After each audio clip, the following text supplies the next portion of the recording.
So just making sure you guys are in the right room for the right talk. So my name's Farhan. I work at a company called Pure Storage. What I'm going to talk about today is share some of my experiences building an end-to-end data pipeline in the cloud, so specifically for us on AWS.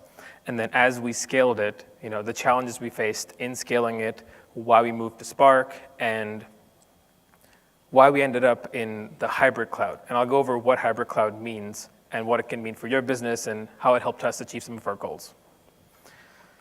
So as I was describing, a little outline of what we're going to go over today. So firstly, I'm going to give you a little overview of what it is we do, what's the data we collect, what do we do with that data, and a little insight into some of the problems we started facing as we were scaling. Then we'll talk about some of the solutions, and since we're at the Spark Summit, you can assume that the solution was Spark. But once we got to Spark, over time as we scaled it, as more Spark instances came online, we realized we still had a lot of the problems that we originally set out to fix. And then I'll go into a little bit of detail of what hybrid cloud is. So what are the options that you have there, what the performance really looks like if you go down this route. Should you do it? So a little bit of like a recipe of, okay, well, if this is what your workload looks like, this is what you could do, and what the return on investment would look like if you go down this path. Okay. Starting off, so what is the sort of context environment that I work in? So I work for a company called Pure Storage. We sell these storage arrays. But more specifically, I work on a product called Pure One, which is a cloud-based fleet monitoring dashboard. And the devices that we're monitoring are the storage arrays that are out in someone else's data center, as well as virtual machines and a bunch of other stuff. So at a high level, right, we are a IoT monitoring platform, right? So we have these devices out in the field. They stream back a lot of logs and metrics real time into our system. And we take all that ingest and then we process it for achieving different kinds of goals. To give you a sense of scale, we take in about 16 terabytes of logs or metrics daily into our system. And we retain these metrics for over a year. So our footprint is fairly large. Now, there's two goals that we have, right, in any sort of fleet dashboard monitoring system. One is just to get the data in there quickly so people can see it and see derivatives of the numbers that are coming in, aggregations and so forth. And the other part is to build intelligence based on that. And intelligence means things like proactive scanning for issues. So we want to go through your logs and figure out if you're going to hit an issue and alert you about that. We want to do predictive alerting. So as I said before, right, figure out if something's wrong, tell you about it, fix it if we can. And the last step that we wanted to get to that really sets us apart is to try to predict and forecast what your system and your infrastructure will look like in the future to help you better plan. And that's where, for us, it was our first foray into really using machine learning for a novel application in this space. So that was the high-level goal of what Pure One is built to do. And I'm going to focus today on our log streaming instead of our metrics. So metrics are these like individual counters that we send in, and they go through our Cassandra database, and then we display them on the UI, all great. But the real processing, the meat of the work happens with all the logs that come in, which are a lot more volume. And so I'm going to focus on what we do with the logs, what that journey looks like, and eventually how we process it and get to intelligence, right? So in our world, logs are king, right? Everything we want to know about our customers to help them help themselves at the end of the day are in the logs. So the way our system was architected, when we first started, just like most companies, is we needed to go to velocity. We need to do this quickly. So we set up all of the systems in AWS. So there's an endpoint that all of these IoT devices phone home into, and the first thing we do is persist all of it to S3. Right? We take all of the most recent 30 days of logs and keep them in S3, and after a time, we basically phase them out into S3 in frequent access, which is basically a lower tier of storage. All right, great. So we have the logs there. Now what? So the first thing we did was, all right, and this pattern that I'm walking you through is sort of how I've seen a lot of enterprises end up over time, is how do you get to intelligence? The first step is you have all these logs. You need a way for people to look at them. Like literally, you need a way for your support and engineering to actually go in real time and figure out, okay, here's the logs, I can read it, I can see what's happening. And so to enable us to do that at scale, what we used was the Fuse file system, which is a Linux open source project that basically adds a layer over S3 and provides you a simple file system that you can get into and run your usual command line tools. Because all of our support and escalation engineers were familiar with that. So you just give them access to the log files over time for every customer, and they can go in and do a bunch of diagnoses. So that was the first thing we built, and that was great. Now what happens inevitably is we were building this on top of these EC2 instances, and as we had more support, more escalations, things started getting out of hand, and we had to find a way to scale this. But more importantly, what people started doing is, all right, so I have all these log files. I'm going to do what I do best as an engineer and a support guy. I'm going to start grepping over this stuff. So people started building these super complex greps that they would do that would pipe into their aux set and all kinds of things. And they started running them over this Fuse tool. And what that meant was that the performance was, over time, degrading significantly as we started adding more users. And this was, again, a massive monolith. So that's one use case. The next thing that the logs do is the moment they get persisted into S3, we notify our ETL processes. So they're continuous processes, and there were sort of daily ETLs that we did. And like a lot of people, when we first wrote this, it was just one giant Python file, right? It was a bunch of hooks that you could write in Python that we would run on a big server, and that also started becoming scaling problems. The goal of ETLs, as a lot of you know, is to basically take your unstructured data that's coming in, make it structured, persist it somewhere. So we put it into S3 and Amazon Redshift. Once we have structured data, that's when you start getting into the notion of, okay, I want to start doing real intelligence around it. So that's when we started building machine learning. And again, the first thing you'll do when you start with machine learning is start with the simple things. So you start with just a couple of instances that are pretty large. You use Python because most people are familiar with it.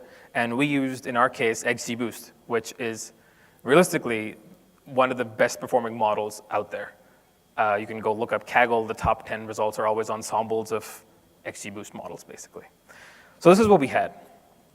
So as you can see, it got the job done, but there was a lot of problems. And let's go over these problems in a little more detail. Firstly, speed, big issue. Basically, we were running into a single machine throughput, right? People were running these massive jobs over a month's worth of logs that were running through our Fuse node, and we had to basically keep adding caching layers into the instances. Not a great way to scale. Secondly, and this is something you'll find in almost every enterprise that I've seen, is your ETL machines are mostly underutilized. They run at like 20, 30% CPU utilization. Why? Right? It's an incredible waste of money. Secondly, and more tangibly for developers, it became a problem to maintain the ETL jobs because people were basically writing arbitrary Python scripts.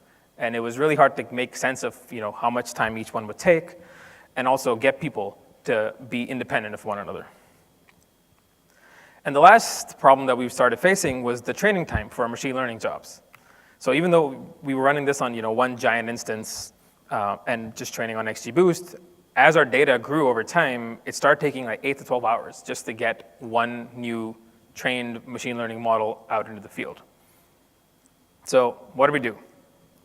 Spark everything. That was our first big hammer that we found. And we said, all right, well, a lot of these things can be fixed with Spark, so let's just make it the sort of de facto standard that we build everything around. We knew that would give us better utilization. It would give us a uniform language for people to write our ETL jobs, as well as do the machine learning stuff that they're doing in different languages. And also it gave us a path to get into streaming over time. And it made our infrastructure team's job slightly easier because they didn't have to sort of manage these completely different, custom Python-based environments within all these servers. They managed the Spark infrastructure. And that made life much easier for us. So I'll give you a quick sort of idea of what that looked like for us moving to Spark. So one thing we did is moved our ETL workflow to a Spark-based job that runs on Amazon EMR that we managed through Genie, which is a Netflix open source library for managing Spark clusters, for just managing Hadoop clusters, actually. And we used Amazon Data Pipeline for actually scheduling these jobs over time. And this helped us get to a little more automation, a little more hands-off approach for the data architecture team, and let the developers just go in and do it themselves. The architecture team just focused on making sure that the EMR resourcing and the Genie cluster worked well. The next thing we did, which is something we're going to focus on for the rest of the talk, is to build a distributed grep that was based on Spark. So we realized that at the end of the day, we need simple tooling. People like to grep through stuff, and that was the most powerful way. But there was no way to scale it on a single node. So what we instead did was built a pretty straightforward distributed grep that we were able to scale out all of the logs that were being processed using Spark as the execution engine. And so that got us a lot of the way there in terms of simplifying our infrastructure and also enabling people to run these massive, run me this particular grep over the last 30 days over all customers. And of course, this is not just for grep, right? We started building more complex. You could build notions of, okay, A depends on B. First collect this stuff, then tell me that something else happened, and so on. So we started building this infrastructure out. Okay, so we moved everything to Spark. Great, you're done, right? The architecture team's job is done. Everything works great. Not quite, if you're actually operating at scale. First thing that came up as someone who's responsible for also making sure that we have financial viability when we're doing all this work is the problem of cost. Over time, we found that our costs were increasing non-linearly, even though the number of devices we were supporting were still just going up basically linearly. And that's a problem. If you look to the forecast the health of your business, you can't spend exponentially more money on your AWS bill. You have to find a way to make that better. So we looked at it a little more depth. So this is looking at what our distribution looked like of costs, some of our highest hitters. And we found that we were paying about 52% of our bill was S3 costs. And we'll dive into a little more detail of where that was. And EC2 accounted for about 31%. That was things that were harder to move off. Within storage costs, we found that about 50% of cost is just in the cost of the storage on S3 regular. About 20% of the cost is in infrequent access, so things that we paged out that we now need to read for some reason. And then 30% of the cost was just in the APIs, so the reads and writes that we were doing and lists that we were doing were really expensive. And the reason for that, as you can imagine, is the way we'd set up our architecture, right? Basically, there were 5 or 6 different jobs that all needed to read the logs again and process them and then put some output somewhere else. So we really needed to make this access to logs cheaper because we realized that was the real cost center of our entire system, right? We needed multiple things to process the logs, and that was ending up costing us a lot. So the one thing we did was say, okay, we move everything to Spark. That's great. But now, how do we bring the cost down of using this at scale? So the first thing we went to was this idea of the hybrid cloud. So what is the hybrid cloud? So fundamentally, the concept is all of the public cloud providers give you access into their system with a dedicated link that you can rent from them that plugs into a co-located data center. So AWS has a bunch of different partners that they have for these colos, and you can go in, set up your own rack, and get a dedicated direct connect link in AWS terminology that's a 10 gig private fiber link. And so what we decided to do was go ahead and test out the idea of putting the storage cost, right, in an amortized data center, basically, where we invest up front on high performance storage, and over time it'll bring our overall storage costs down. A little more detail on how this actually plays out in terms of pricing. So again, the public cloud vendors are incentivized to get your data in, right? The reason they set up these links is to have big enterprises be able to take all of their old school data centers and put all that data into AWS. So data going in is free. Data going out is charged by the gigabyte. The reason I bring this up is for us, right? Our endpoint was in Amazon, so our data first came in through Amazon, and then we had to move it out. So we have to pay this cost of taking the data out. But if in your case, your data is created by devices that go into your data center first, then you don't have to pay this cost. So it's something to think about, and we'll get to why in the future. Because this impacts what kind of workloads you can realistically run in the hybrid cloud. You can't run any odd workload. So we said, all right, let's try it. Let's see what we can do. So we said, okay, for a smoke test, let's go off and try to build our distributed grep pipeline and see if we can let's see and compare what the performance and the cost would be like if we moved a bunch of logs into our own data center. So in our case, we decided to put sort of the 30 days hot logs into our data center, which translates to about half a petabyte of storage. Now, I'm going to take a little aside and talk about, I say that we just moved a bunch of stuff into a data center, but of course it's not that easy, right? The protocols that you're bought into and all your code is written around might have to be changed. When you go from one platform to another, usually it involves someone going in and rewriting a bunch of stuff. And so what became evident to us is in more recent years, storage has also evolved in a lot of ways. It used to be that NFS was sort of the main thing that people used in terms of on-premise storage. That was the only platform which you were able to mount a file system and use that. But in the last few years, there's a lot more people that have migrated to S3 and object stores as the standard. So when we looked around at what we could do within the storage system, you can go generic by way of buying things like setting up things like GlusterFS, Scality, or Ceph, which are open source libraries that you can buy a bunch of disks, a JBOD, as we call it, and run a server on top, install the software platform, and that gives you access to a nice storage system. Or you can go ahead and buy an optimized system that's meant for high performance, scale out throughput. And again, I'm showing you both options because even though I work for Pure Storage, the company that makes the right side, even we considered basically building both. Because at the end of the day, we were trying to minimize our costs, right? Okay, back to what we did. So this is sort of the heart of what the system ended up being. So we looked at three options and compared what the performance looks like for all three. The first one is building the whole thing in AWS, which is what we had. So we have Amazon EMR, which we use for our machines for Spark, talking to Amazon S3. The second option is the hybrid world where the storage is in your own data center. So in this case, we put about half a petabyte on a storage media, in our case a FlashBlade, in the data center and still used compute that was in EC2. And the reason this was really easy is because these devices now speak S3. So all I had to do is say, okay, well, your S3 path that you're going to read off of is this other one now.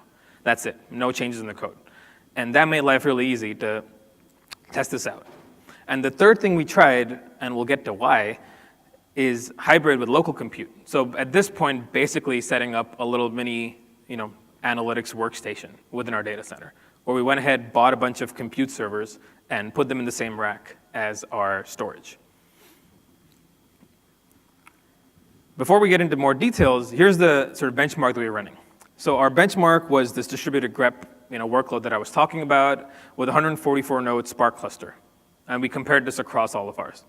And what we found was the performance of the hybrid option, where you have the compute in EC2, versus the performance of just having everything in EC2 was comparable. There wasn't a big delta. And we'll talk about why in a second. But if you move to local clusters, as you can imagine, our performance can be anywhere between 3 to 10 times better, and even more, depending on what kind of hardware you end up buying. And we'll talk about what it takes to get to that 10x multiple. But just as an overview, here's the results that we got. Now let's talk about a little bit about why, right? So we understand the Amazon piece decently. I also always wanted to use emojis in a presentation, so this is the first time. Hybrid with EC2, what did we do here? So the setup of this system is, you have your Amazon EMR EC2 instances. They talk over the direct connect link that I talked about. And there's a switch in your data center on your rack, and then there's a storage medium behind it. That's basically behind that switch. Now, cost-wise, we found that over time, basically the amortized cost of paying for this upfront paid off for itself within about 2.5 years for us. And we knew that we were going to keep growing that footprint, so the time to having a positive ROI actually shortens as you keep adding more and more storage into the system. But what we found was performance ended up being about the same as what we would get just in native S3 and EMR. And the reason for that, after spending some time, are sort of twofold. First is the link latency.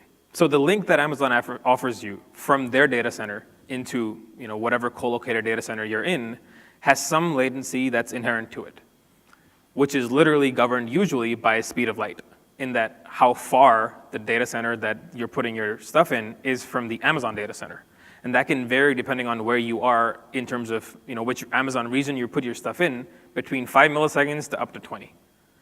So that's latency you can't fix, basically, right? That's a fixed cost. And different cloud orgs give you different ranges of what you can get, but that's a source of inconsistency.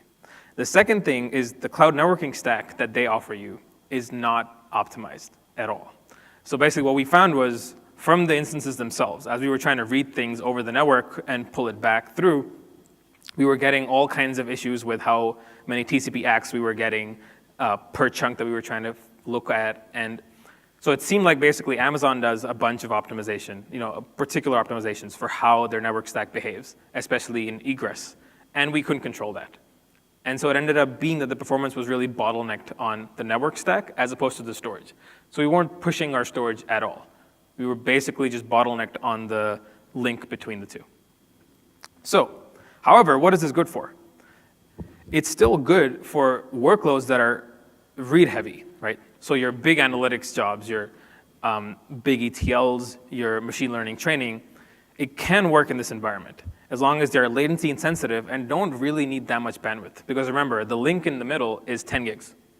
And so if you require really high bandwidth and your time to insight on your job, it's very time sensitive, it's gonna be hard to do it here. However, it's a good step to reduce your cost and get basically at par performance for what you would get within Amazon. The second thing that we tried was moving to local compute, which is basically putting a bunch of servers next to our storage and seeing what happens. In this case, performance, as you said before, is incredible, right? We can bump up our performance by about 10x. And the difference between the two was actually, if you can guess based on what happened last time, it was the local switch that's within our rack. So the better the switch, so the better the interconnect between your storage and your compute, the better throughput you'll get. If you guys went to the Facebook talk yesterday about how they build disaggregated storage, they said the same thing at the beginning. The first thing they had to do when they went to this model of the storage being separate from the compute is build a networking layer in the middle that gave you sort of full bisection bandwidth into that storage layer. So that ends up being the thing that you have to invest a little bit in to really get the performance. So performance is great. Costs are a little more interesting because, as you can imagine, setting up a rack, making it work, monitoring it, and also the cost of getting the data out of Amazon. You really have to do a little bit of a cost-benefit analysis and understand what it'll take in your case. If you have some amount of data center footprint, right, adding another rack is actually really cheap. It's just that initial setup of having people that can understand, okay, here's how you rack a server, here's how you bootstrap it. But also, the thing we're realizing over time is that people forget often is, this part is getting better. There are a lot of companies that'll basically help you just set up and rack and stack and get it all working out of the box. You can buy hyper-converged infrastructure, which I haven't drawn here, but basically you can buy one box that has compute, storage, everything inside it, networking, and you buy it, you put it in a data center, and it just works out of the box. So life isn't, in the 90s in terms of how data centers work. Things are extremely simple now. So workloads that work in this case, the same read-heavy workloads from before, but now you can have really latency-sensitive workloads. And you can also put super high bandwidth stuff into the same data center. All right, so again, that's how you can get to 10x better throughput by moving your data into your own data center and having compute be local. A little bit of just, an eye chart on what it takes to build out this platform. You need sort of the pillars of computer science, right? You need storage, you need networking, you need compute. And you can basically buy different versions of all of these and put it together yourself with a software layer on top. Open source versions like OpenStack, OpenShift. You can buy proprietary stuff with VMware and get a little more enterprise-ready reliability. Or you can go off and buy sort of the HCI route, hyper-converged infrastructure, where you buy all of this in one package. And there are a bunch of vendors out there that'll sell you that. But I would encourage you to sort of look at, building this yourself on these open source tools, because at the end of the day, these are becoming really good. The tools are becoming good. So setting this up is not a mammoth task as it used to be 5 years ago, 10 years ago. All right, so in conclusion, what did we learn here, right? What did we learn at Pure Storage, and what can you take away from this talk about how to apply the learnings that we got into your enterprise? The best use case for the hybrid cloud is for workloads that are higher read and lower write. The lower write is basically because of the cost of the link, right? Because you have to trade off the cost of transferring the data out of the cloud into your data center versus the cost of actually processing it locally. So as long as the workloads that you're looking at are not heavy write, you can go with the hybrid cloud option. Now, once you've gotten data out, or if you started with the data in your data center in the first place, then you can basically do anything and achieve much higher throughput and much better cost performance for all kinds of workloads. And the other beauty of what you get by putting all this data into a high-performance data center is you can multiplex all your use cases. So instead of having sort of separate S3 buckets and separate systems for each of your different use cases, you can use one storage layer and one compute farm and build out a virtualization cluster on top and get all of your different people to use the same infrastructure. And that's really how you get economies of scale. You start actually getting a return on your investment very quickly if you build a virtualization layer and allow different applications to use this. And then lastly, there's a lot of unique capabilities you get that we've kind of forgotten about a little bit by going to on-premise. You got things like instant snapshots that you can offer to developers to basically run their read-heavy workloads on top of that without impacting production at all. That's a really easy thing to do with a lot of on-premise stuff that you don't really get for free on Amazon. You can run all kinds of workloads, as we talked about. And the last thing is resilience. You'll be surprised at the uptime of a lot of these systems, especially the storage subsystems have incredibly high reliability. I'm talking like 6 nines of reliability that they offer you per their SLA. So it's something to not disregard, right? Public cloud is great for certain things. And the take-home message that I'll say is, public cloud and having this sort of hybrid cloud are both here to stay. It's just a notion of understanding which data needs to go where and then enabling you to do the right thing for a particular workload. That's all I have. We have a couple of minutes, but we can take questions afterwards.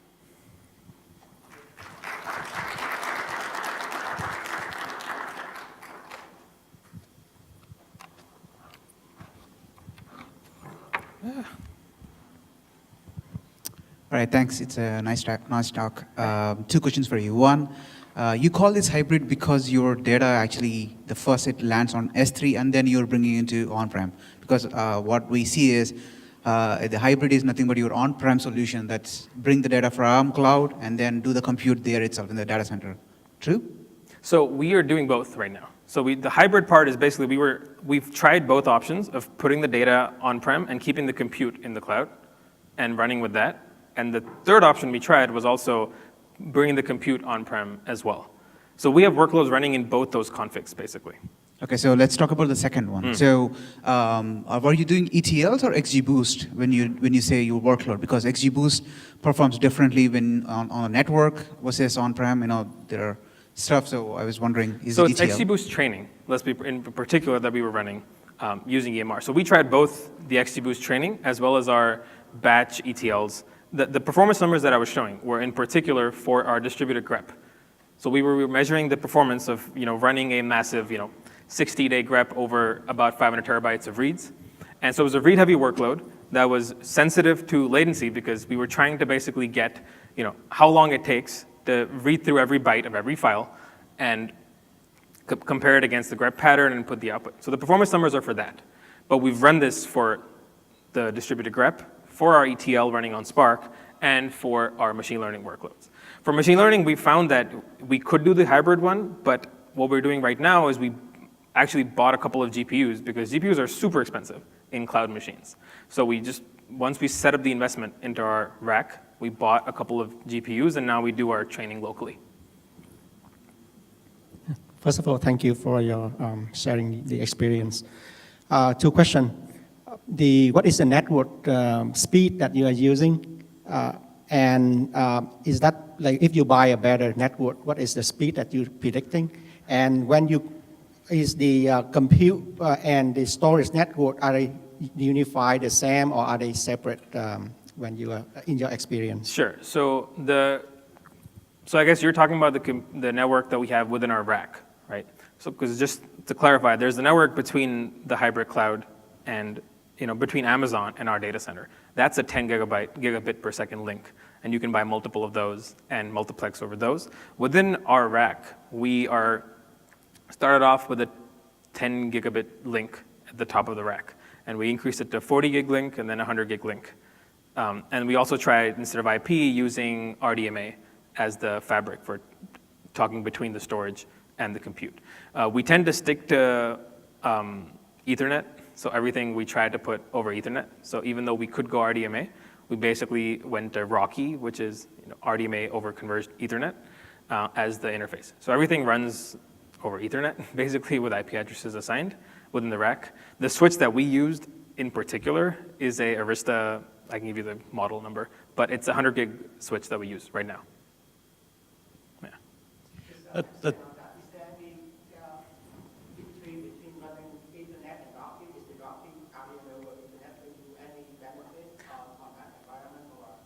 Yeah, so the question was, does moving to RoCE versus Ethernet plain give you any benefits? So RoCE is RDMA over converged Ethernet. And so RDMA is the protocol. And I think RDMA by itself, if it's supported by the storage, actually gives you a lot of benefits in terms of having less network traffic and having less contention on the network. So we found that moving to RoCE definitely gives you like a solid 10 to 15% bump in our case that we could optimize going forward as well.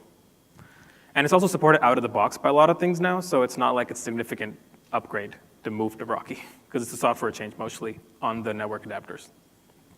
And that's all the time we have for questions. Thanks very much, Farhan, for the wonderful talk. Thank you.